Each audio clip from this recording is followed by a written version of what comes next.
Hey everyone, this is Toby from the djiagriculture team, and in this video we'll talk about intelligent return points. During automatic missions, if the drone encounters an obstacle that wasn't mapped beforehand, it'll automatically pause its flight and you'll receive a warning message to your remote controller.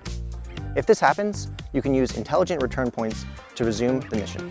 When the drone is hovering, you can manually fly it around the obstacle.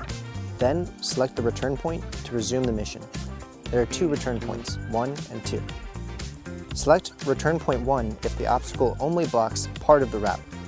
This will have the drone automatically fly back to its previous route and continue spraying.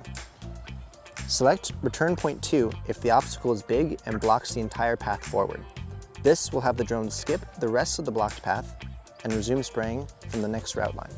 We hope this introduction to intelligent return points has been helpful. Thanks for watching.